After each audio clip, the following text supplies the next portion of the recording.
Bharatiya Janata party के नवनिर्वाचित प्रदेश अध्यक्ष और केंद्रीय वित्त राज्य मंत्री पंकज चौधरी प्रदेश अध्यक्ष चुने जाने के बाद आज पहली बार अपने संसदीय क्षेत्र महाराजगंज जनपद के दौरे पर पहुंचे। जिले की सीमा पर स्थानीय जनप्रतिनिधियों और हजारों कार्यकर्ताओं ने उनका भव्य स्वागत किया। जनपद की सीमा से लेकर जिला मुख्यालय तक प्रदेश अध्यक्ष के स्वागत के लिए जगह जगह तोरण द्वार बनाकर कार्यकर्ताओं ने उनका स्वागत किया।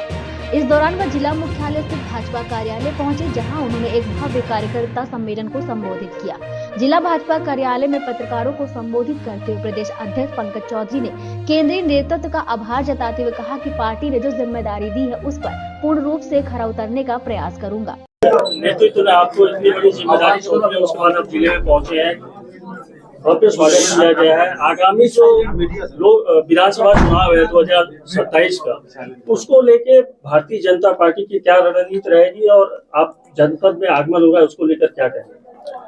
सबसे पहले तो आप सबको नव वर्ष का मंगलमय, और मैं केंद्रीय नेतृत्व को बहुत बहुत धन्यवाद दूंगा कि उन्होंने इस छोटे से कार्यकर्ता पे विश्वास किया और देश के सबसे बड़े प्रदेश और कहें तो दुनिया का 5वां देश जिसका मुझे अध्यक्ष नियुक्त किया है, उसके लिए मैं अपने केंद्रीय नेतृत्व को बहुत बहुत धन्यवाद देना ज्ञापित करता हूं।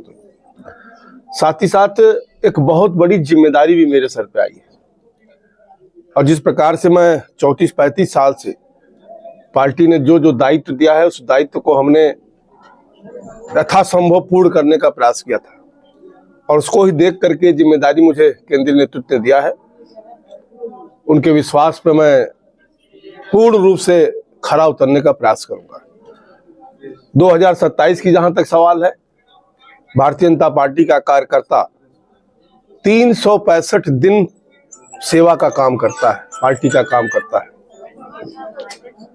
और 27 का चुनाव आ रहा है, उसके पहले कार्यकर्ता हमारा ऑलरेडी तैयार है।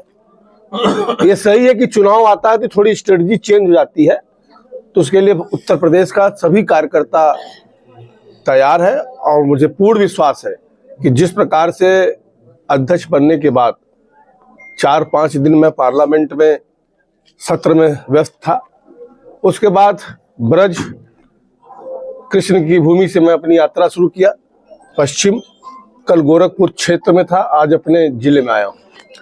जिस प्रकार से कार्यकर्ताओं का और आम जन का उत्साह देखने को मिला है, और खास तौर से मैं महाराजगंज की जनता को बहुत धन्यवाद देना चाहता हूं कि उन्होंने 7 मरतबे मुझे पार्लियामेंट का सदस्य भी बनाने का काम किया, और उन्हीं के वजह से मैं भारत सरकार में मंत्री के रूप में भी स्थापित हुआ, और उन्हीं के वजह से आज मैं प्रदेश का अध्यक्ष बनकर के जिले में जब प्रवेश किया हूँ, जो कार्यकर्ताओं का उत्साह था, जो उनका प्रेम हमें मिला है, को देख करके मैं एक बार भावुक हो गया था, क्योंकि इतना प्रेम, इतना स्नेह महाराजगंज की जनता ने दिया है कि इसका कर्ज मैं उतार नहीं पाऊंगा।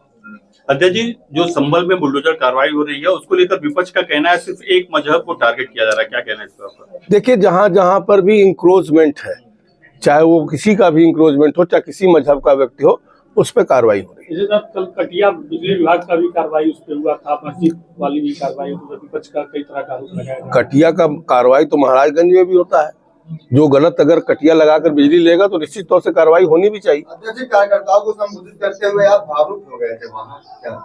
मैं पहले ही कहा कि जितना प्यार, जितना स्नेह कार्यकर्ताओं ने दिया है, मैं उसको लेकर के भावुक हो गया, क्योंकि 30-35 साल कोई छोटा वक्त नहीं होता है, और इतना दिन तक कार्यकर्ताओं का, जनता का विश्वास जीतना, और उस विश्वास के साथ जो मुझे आज अध्यक्ष पद प्राप्त हुआ है, जिस प्रकार से इस खराब मौसम में मैं महाराजगंज में भी आ रहा था तो दुकानों में कस्टमर नहीं दिख रहे थे, लेकिन जहां पर कार्यकर्ता एकत्रित हुए थे एक बड़ी संख्या में, कतरारी से लेकर के और कहने की पूरा अभी महाराजगंज कार्यालय तक, और उसके पहले गोरखपुर में भी जिस प्रकार से लोगों ने स्वागत किया है, अपना प्यार दिया है, निश्चित तौर से कोई भी व्यक्ति भावुक हो जाएगा। अध्यक्ष जी, यूपी में आज ड्राफ्ट लिस्ट जारी हुआ है, एसआईआर को लेकर हमेशा विपक्ष प्रश्न उठाता है, क्या कहना है इस पर आपको?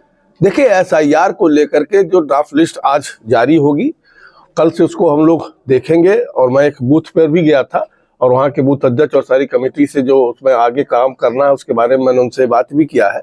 और कहीं ना कहीं देखिए कि SIR ये कोई पहली बार नहीं हो रहा, ये 8वीं बार हो रहा है।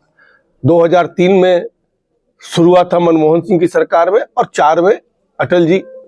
3 में अटल जी की सरकार में शुरू हुआ था, और 4 में मनमोहन सिंह की सरकार आई थी। उसके बाद से कोर्ट ने इस पे आदेश भी लगाया था कि कोई नाम घटा बढ़ा नहीं सकता था जिलाधिकारी।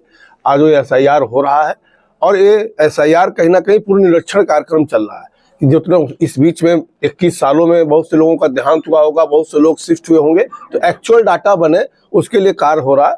और हम लोग उसमें सचेत हैं। अपने कार्यकर्ताओं से हम लोग यही कह रहे हैं कि उसको जाकर के हर बूथ पे देखें कि कोई भी वोटर छूट ना जाए और कोई गलत वोटर उसमें चढ़ ना जाए। ऐसा हम लोगों ने व्यवस्था किया है कि कल से हमारे कार्यकर्ता हर बूथ पे जाकर के वोटर लिस्ट 23 का भी देखेंगे, वोटर लिस्ट 25 का भी देखेंगे, और देख करके जो उसमें करना होगा, नाम जो 18 साल के नौजवानों का भी नाम उसमें चढ़ना है तो उसका भी फार्म भरवाएंगे। जो लोग गलत हो गया होगा तो उसका आपत्ति भी दर्ज करेंगे। तो ये लग करके एक सबका काम है, हमारे केवल भारतीय जनता पार्टी का काम नहीं, सबका काम है। अध्यक्ष जी, 2027 के विधानसभा चुनाव पे अखिलेश यादव की आज प्रतिक्रिया आई है। इस बार पीडीए के साथ साथ अल्पसंख्यक दलित वोटरों को भी साधने में लगी, क्या लगता है असर पड़ेगा उनकी जो रणनीति है विधानसभा चुनाव को लेकर? देखो, ये जातीय पार्टी बहुत दिन तक जीवित नहीं रहती है, उसका हश्र अभी आपने बिहार में देखा है। सभी जातीय पार्टी, पारिवारिक पार्टी मिल करके लड़ रहे थे, और SIR पे उन्होंने कितना बड़ा तूफान खड़ा किया था, लेकिन बिहार की जनता ने मुंह तोड़ जवाब देने का काम किया है। और जहां तक पीडीए का सवाल है, पीडीए वो कहते हैं पहले तय करें कि पीडीए है क्या। कभी अल्पसंख्यक कहते हैं, कभी कुछ कहते हैं, कभी पी बदल देते हैं, तो पहले वो तय करें। और जहां तक भारतीय जनता पार्टी का सवाल है, हम सर समाज की पार्टी है, सभी जाति धर्म को लेकर के हम चलते हैं। और कहीं ना कहीं 27 में इसी का आधार पर जो हमारी केंद्र सरकार ने काम किया है, जो हमारी प्रदेश सरकार ने काम किया है, उसके आधार पर हम जनता के बीच में जाएंगे। और मुझे पूरा विश्वास है, जो कार्यकर्ताओं का उत्साह है, कि 2027 में हम प्रचंड बहुमत से पुनः भारतीय जनता पार्टी की सरकार बनाएंगे। राजनीति हो या क्रिकेट, देश विदेश की ब्रेकिंग हो या आपके मोहल्ले की बड़ी खबर, सब मिलेगा एक ही ऐप में, सबसे तेज और भरोसेमंद। अभी डाउनलोड करें दैनिक भास्कर डिजिटल।